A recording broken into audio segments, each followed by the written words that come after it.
For more than 200 years, this building stood as one of the most powerful symbols on Earth. Not a battlefield, not a parliament, but a palace. Along the frozen banks of the Neva River, the Winter Palace was built to make one promise clear: that power here was permanent, that authority here was unquestionable, that history itself would bend around its walls. Inside these halls, emperors ruled an empire stretching across continents. Outside, millions lived under decisions made far beyond their reach. And yet, when the Russian Revolution came in 1917, this palace did not fall in flames. It did not collapse under siege. It did not even truly resist. Power simply left. What happened inside the Winter Palace was not a dramatic explosion of violence, but something far more unsettling. The quiet moment when authority realized it no longer mattered. Tonight, this is not a story about ideology. It is not a story about slogans or leaders. It is the story of a building that was designed to last forever and the society that walked past it. This is the secret history behind the Winter Palace and the revolution that exposed the limits of power itself. The Winter Palace stands along the Neva River, not as a mere building, but as a deliberate statement of power made visible in stone, space, and scale. Long before gunfire echoed across Palace Square in October 1917, the authority of the Russian Empire had already been embedded into the palace's proportions, its ceremonial rooms, and its carefully controlled distances between ruler and subject.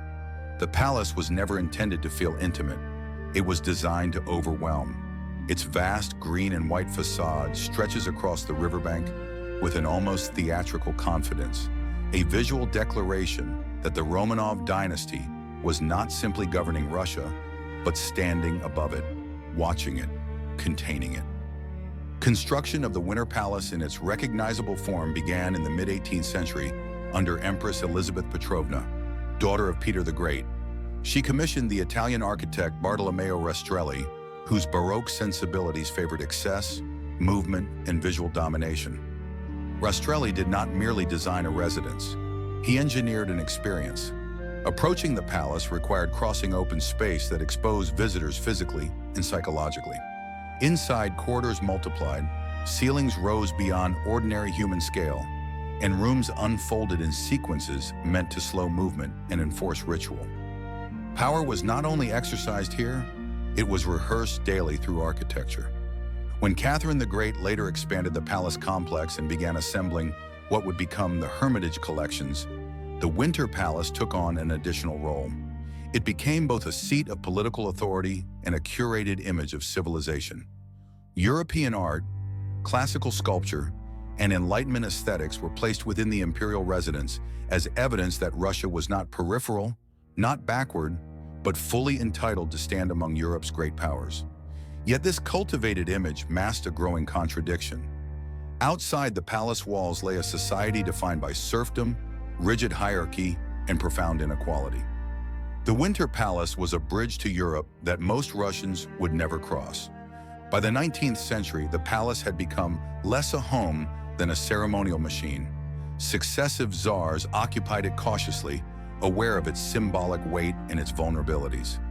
Nicholas I, deeply conscious of revolutionary tremors spreading across Europe, ruled from the palace with suspicion and discipline.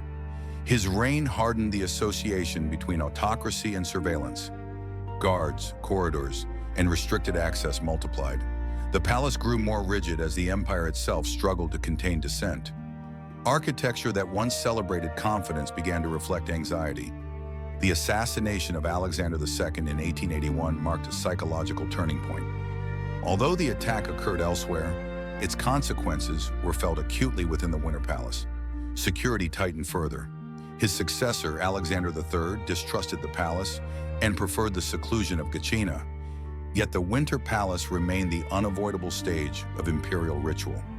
Coronations, receptions, and state ceremonies continued, even as the distance between ruler and population widened.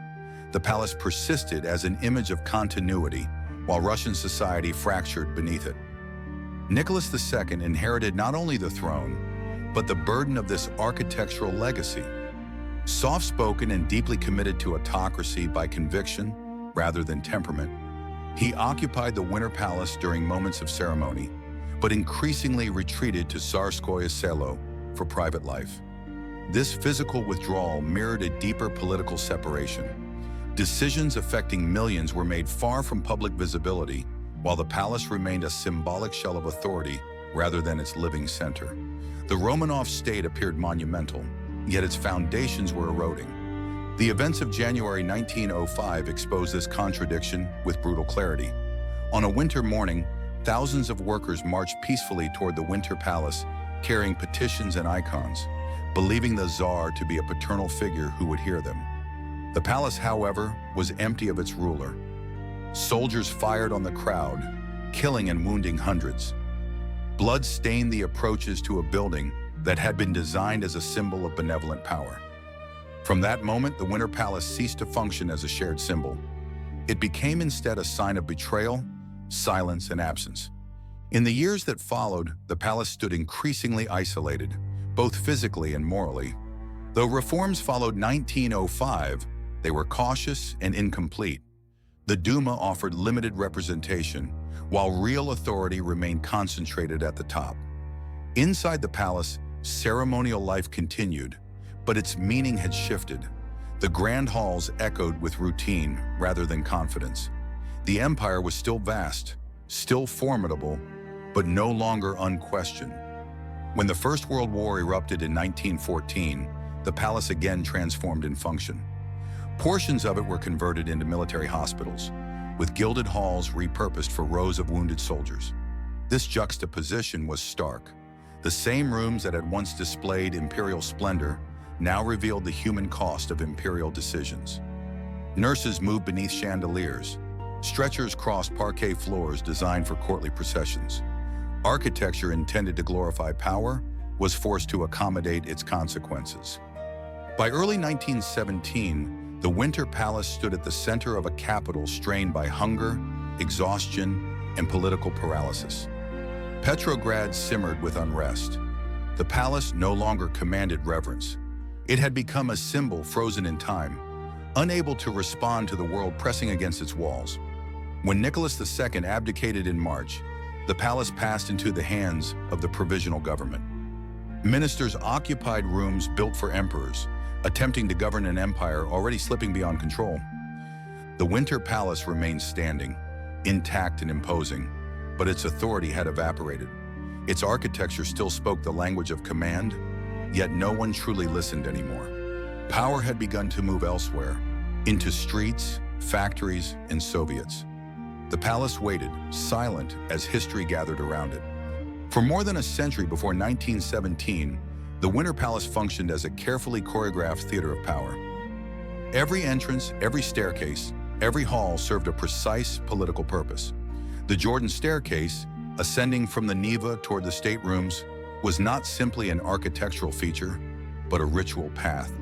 It forced visitors to move upward, physically and symbolically, toward the sovereign.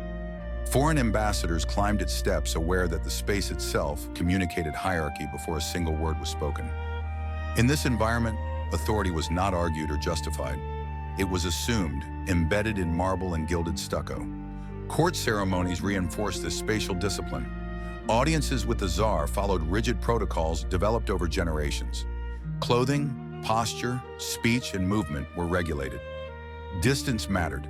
To approach the ruler too closely without permission was unthinkable.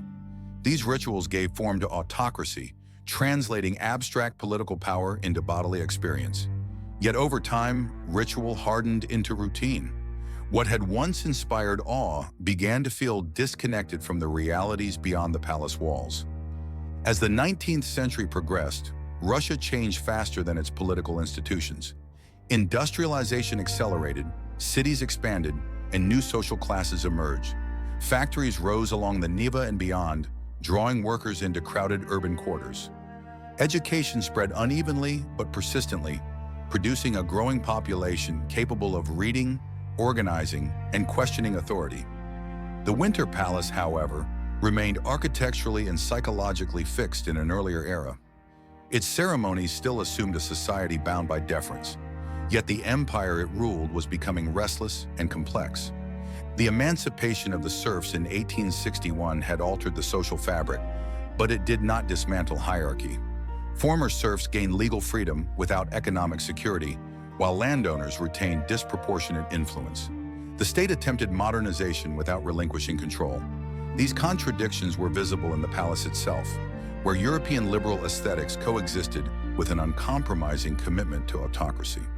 The Romanovs collected Enlightenment art while resisting Enlightenment politics. The Winter Palace thus became a site of symbolic dissonance. It projected order while governing disorder, displayed refinement while presiding over hardship. This dissonance widened as political violence increased. Revolutionary movements, though fragmented, drew strength from the perception that the state was immovable and unresponsive. The palace, by virtue of its visibility, became a focal point for resentment. It was not merely the residence of the Tsar, but the physical embodiment of an unyielding system. Nicholas II's personal relationship with the palace reflected this tension.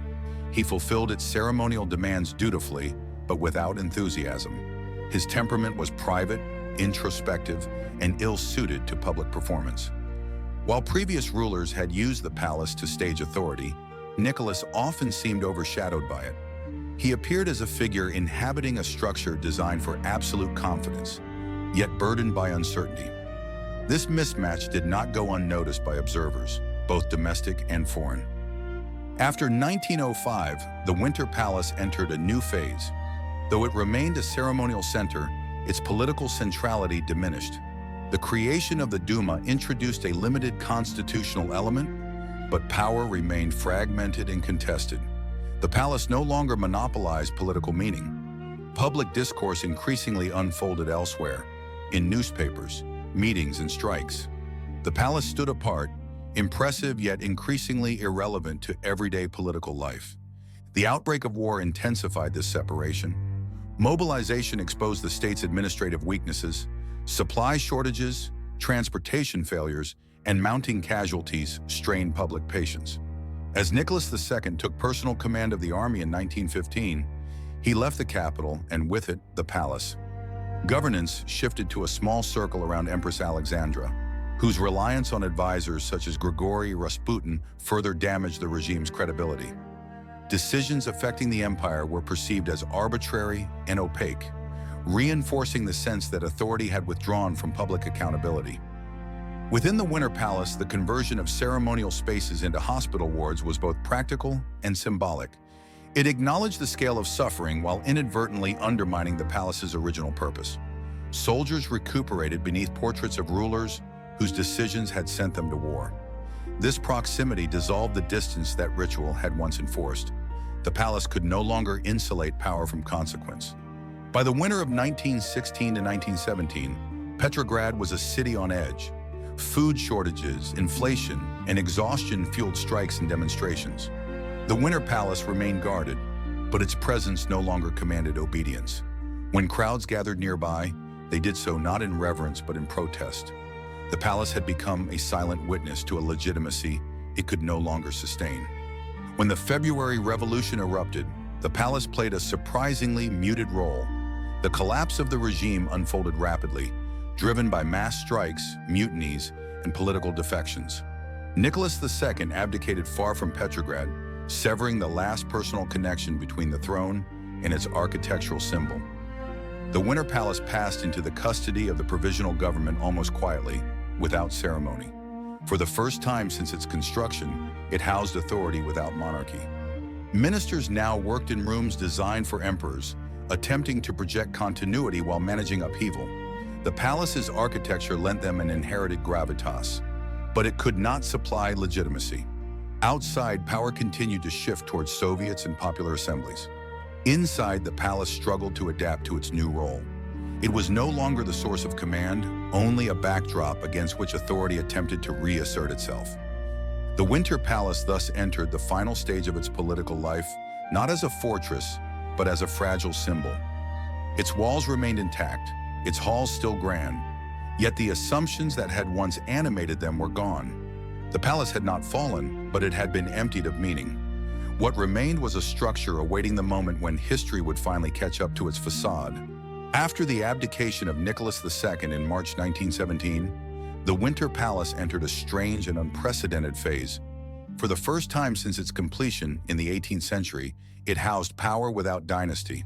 The provisional government moved into rooms built to embody permanence, certainty, and inherited authority, yet it governed in a moment defined by improvisation and fragility. Ministers walked beneath ceilings designed to dwarf individuals, attempting to project stability while knowing their legitimacy rested on temporary consent and unfolding events beyond their control. The palace itself seemed ill-suited to this new political reality. Its architecture assumed hierarchy, distance, and ritualized command. The provisional government, by contrast, was born of collapse. It lacked the deep roots, symbols, and emotional loyalty that the Romanovs, despite their failures, had accumulated over centuries. The ministers who occupied the Winter Palace were acutely aware of this imbalance. They inherited the visual language of authority without its substance. Alexander Kerensky, who would become the most visible figure of the provisional government, understood the symbolic stakes of the palace. He deliberately positioned himself within its spaces, aware that governance in Russia had long been associated with location as much as policy. Yet the effort revealed the problem rather than solving it. To many workers and soldiers, the palace remained a symbol of elite power, regardless of who occupied it. The substitution of ministers for monarchs did not erase the building's associations with inequality and exclusion. Meanwhile, Petrograd existed in a state of dual power.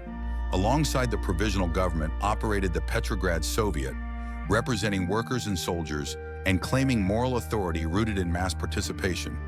This parallel structure exposed the palace's diminishing relevance. Decisions increasingly took shape outside its walls, debated in assemblies, factories, and barracks. The Winter Palace stood at the center of the city, yet no longer at the center of political life. The government's decision to continue the war further eroded its standing. Military discipline frayed, desertions increased, and soldiers questioned orders issued by a leadership they did not fully recognize. Inside the palace, debates unfolded slowly and cautiously, constrained by legalism and fear of provoking further unrest. Outside, events moved faster. Crowds gathered not to petition, but to demand. The palace was watched, surrounded, and increasingly vulnerable. During the summer of 1917, the palace became a focal point for demonstrations and political theater. Guards were posted, then replaced, then withdrawn as loyalties shifted. Authority inside the building depended on units whose allegiance could not be guaranteed. This uncertainty transformed the palace from a symbol of command into a liability. Its visibility made it an obvious target, its size difficult to defend. The Bolsheviks understood the power of symbols. Though their influence was still contested, they recognized that control over key locations could translate into perceived legitimacy. The Winter Palace, with its history and prominence, was an unavoidable symbol. To seize it would not merely remove a government, but signal the end of an entire political language rooted in imperial space. As October approached, the palace remained formally under the control of the provisional government, guarded by a mix of military cadets, women's battalions, and loyal troops. Yet morale was low, coordination weak. The palace's defenders occupied a building designed for ceremony, not siege. Its vast corridors and numerous entrances, once assets of grandeur, now complicated defense. On the night of 25th October, the 7th of November, new style, Bolshevik forces moved with deliberate restraint. Contrary to later myth, the assault on the Winter Palace was neither chaotic nor particularly violent.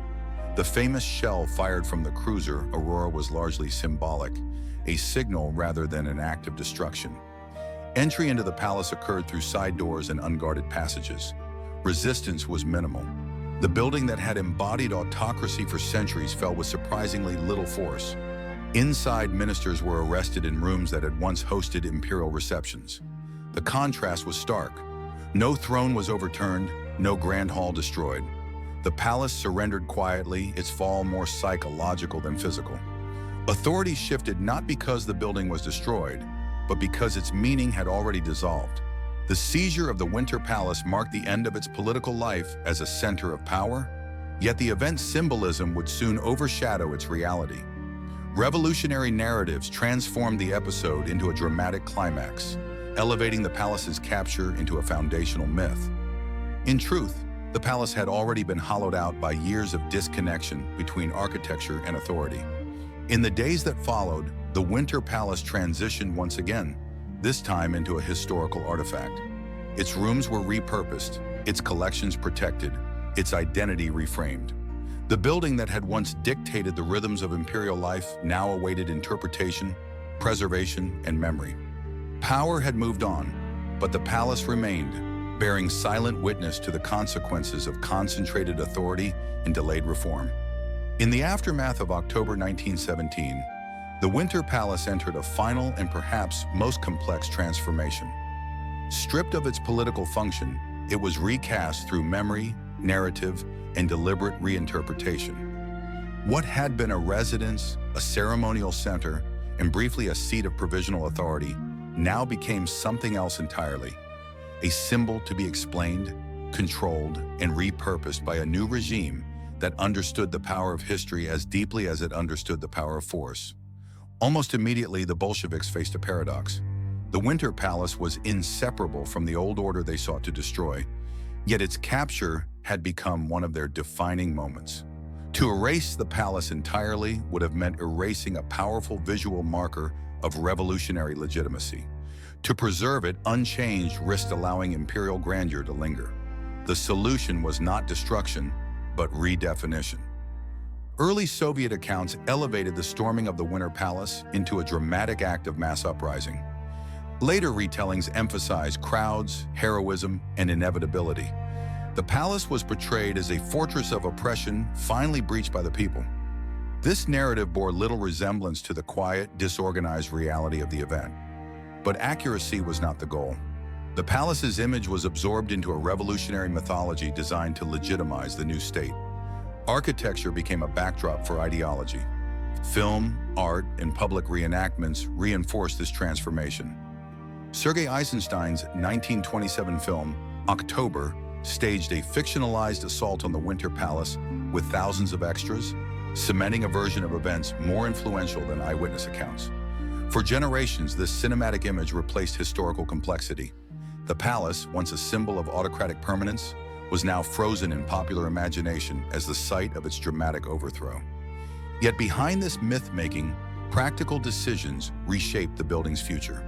The Winter Palace was incorporated into the State Hermitage Museum, its collections nationalized and reframed as public property. This transition carried its own symbolism. Art that had once affirmed elite taste and imperial belonging was now presented as the cultural inheritance of the people.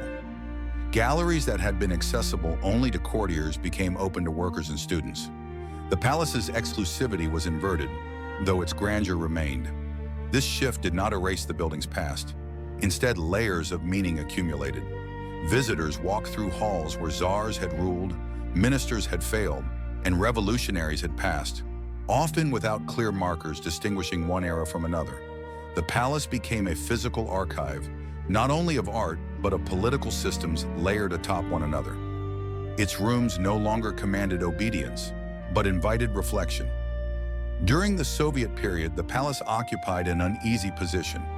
It was celebrated as a conquered symbol of tyranny, yet preserved with meticulous care. This tension reflected a broader ambivalence toward imperial heritage.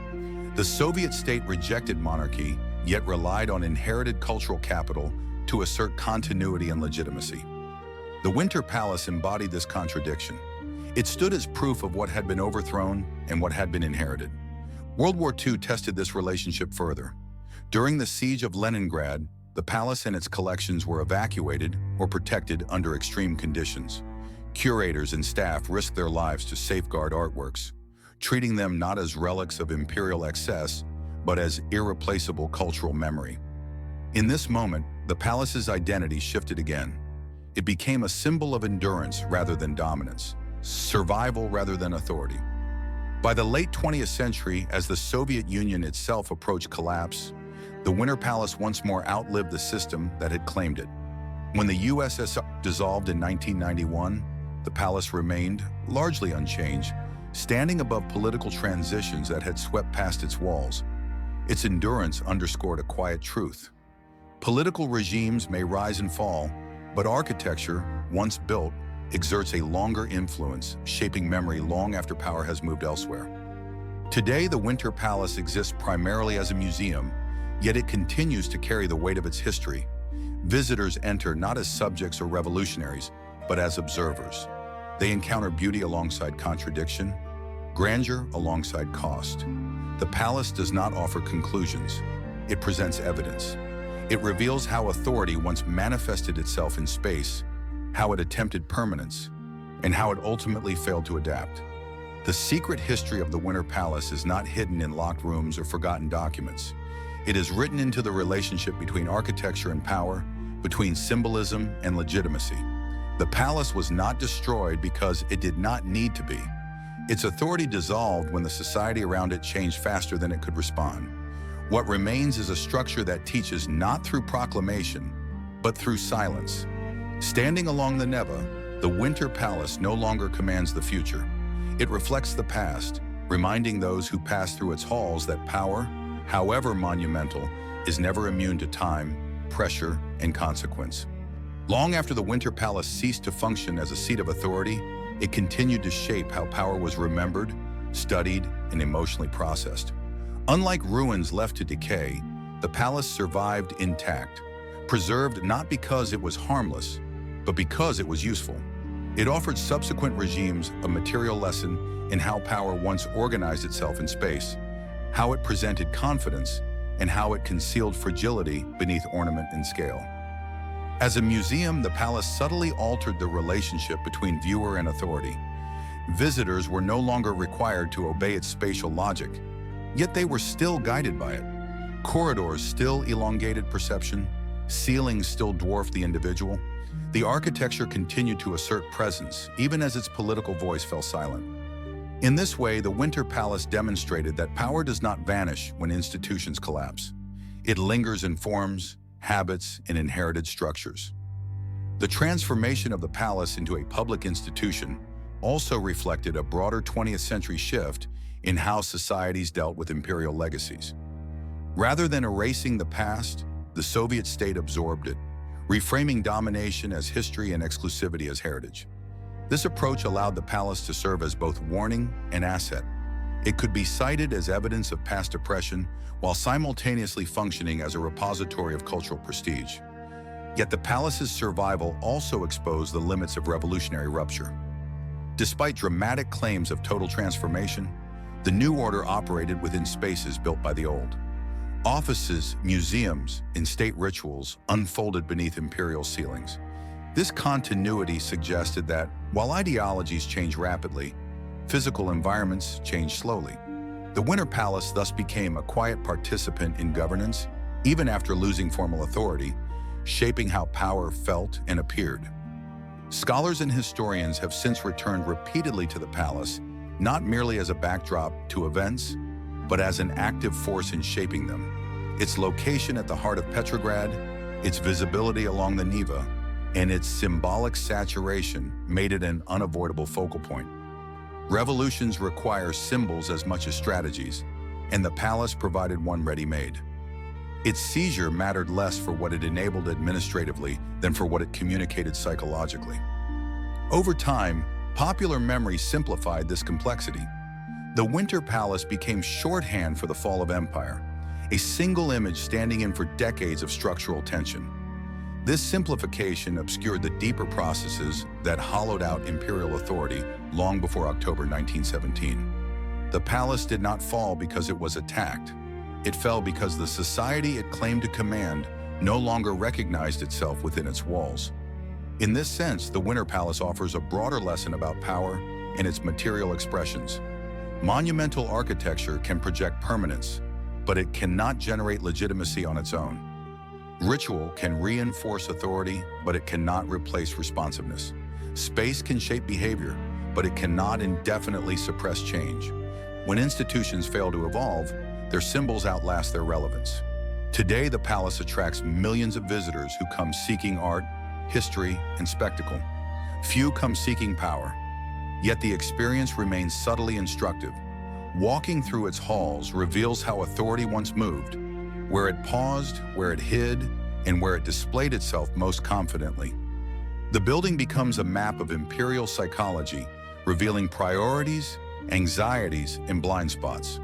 The Russian Revolution of 1917 is often narrated through leaders, ideologies, and events. But the Winter Palace reminds us that revolutions also unfold through space. They confront buildings, symbols, and inherited landscapes that shape both resistance and memory. The palace did not cause the revolution, but it framed its meaning. Its capture signaled not just a change in government, but the exhaustion of a particular vision of rule. In the end, the secret history behind the Winter Palace lies not in conspiracy or hidden documents, but in endurance. It is a story of how power built itself to last, how it mistook visibility for legitimacy, and how it failed to recognize the moment when society moved beyond its walls. The palace still stands, immaculate and imposing, but it stands as evidence rather than authority. History did not destroy the Winter Palace, it simply walked past it. When viewed in isolation, the Winter Palace can appear exceptional, a uniquely Russian convergence of autocracy, revolution, and survival. Yet when placed within a wider historical frame, it becomes part of a familiar pattern. Across empires and centuries, monumental architecture has repeatedly served as both the projection of authority and the record of its limits. Palaces endure longer than the systems that built them, and in doing so, they reveal similarities between regimes that otherwise claimed absolute uniqueness, like Versailles in France, Schönbrunn in Vienna, or the Forbidden City in Beijing. The Winter Palace was designed to centralize power spatially. Distance, symmetry, and scale were not aesthetic choices alone, but political instruments. They organized access, controlled visibility, and shaped the emotional relationship between ruler and ruled. In each case, these structures succeeded brilliantly, until they did not. The problem was never architectural failure. It was political inflexibility. What distinguishes the Winter Palace is not the fact of its survival, but the speed with which its authority evaporated once legitimacy collapsed. The French monarchy had time to flee Versailles. The Qing emperors retreated inward within the Forbidden City. The Romanovs lost their palace not through prolonged siege, but through sudden irrelevance. The building remained intact because the struggle had already moved beyond it. This rapid hollowing out exposes a critical feature of late Imperial Russia. The state relied heavily on symbolism to compensate for weak institutional trust. Ceremony substituted for representation. Monumentality substituted for responsiveness. For a time, this substitution worked. The Winter Palace maintained the appearance of control even as pressures accumulated. But once confidence fractured, through war, economic strain, and political paralysis, the palace could no longer perform its function. It had no intermediate role between dominance and obsolescence. Historians have often noted that the Russian Empire entered the 20th century burdened by contradictions it could not reconcile. It pursued modernization while resisting political participation. It expanded education while restricting voice. It mobilized millions for war while failing to integrate them into a shared national project. These contradictions were not abstract. They were lived daily by soldiers, workers, and officials. And they were spatially encoded in places like the Winter Palace.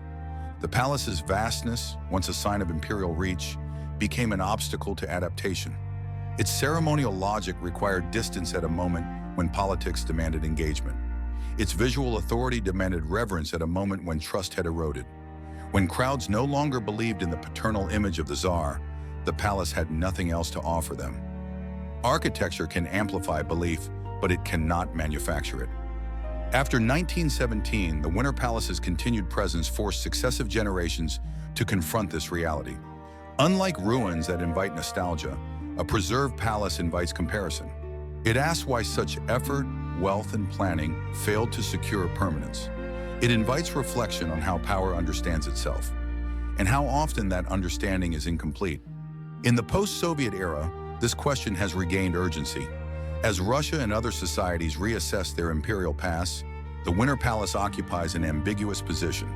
It is celebrated as a cultural treasure, yet inseparable from a history of exclusion and coercion. This tension is not accidental. It reflects the unresolved legacy of empire itself, admired for its achievements, scrutinized for its costs. The palace does not dictate how it should be interpreted. It offers no single lesson. Instead, it stands as a material archive of ambition, confidence, denial, and consequence. Its survival allows history to be studied not only through texts and dates, but through space and proportion. It allows observers to sense how power once felt and why it ultimately failed. In this sense, the Winter Palace continues to perform a function, though no longer a political one. It educates without instructing. It warns without condemning. It endures without ruling. Its secret history is not hidden because it is inaccessible, but because it requires patience to perceive. One must look past the art, the ornament, and the spectacle to see the pattern beneath. Empires rarely fall because their symbols are destroyed. They fall because those symbols stop meaning what they once did. The Winter Palace remains standing because it outlived belief itself. Its walls mark not the triumph of revolution alone, but the quiet end of a worldview that mistook grandeur for stability and permanence for legitimacy. By the early 21st century, the Winter Palace had completed its long transition from authority to artifact. No single political system now claimed it as a living instrument of rule. Instead, it existed in a quieter state, preserved, interpreted, and visited, yet no longer obeyed. This condition, silence after power, is perhaps the palace's most revealing phase. Stripped of command, it exposes what authority once relied upon and what it ultimately lacked.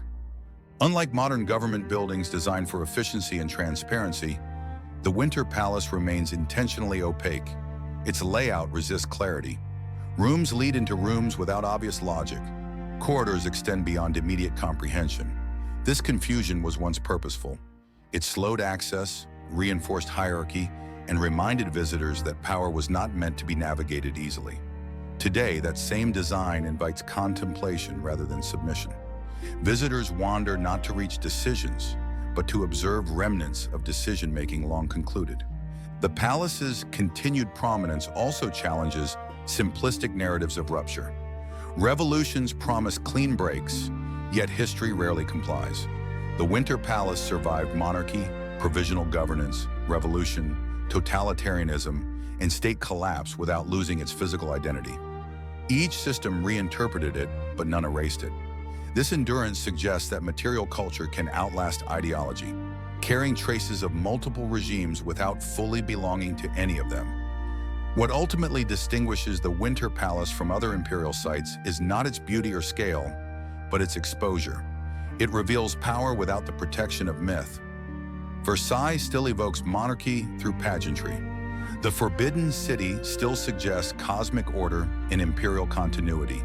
The Winter Palace, by contrast, is openly acknowledged as a former center of domination that failed. Its meaning is no longer contested through loyalty, only through interpretation.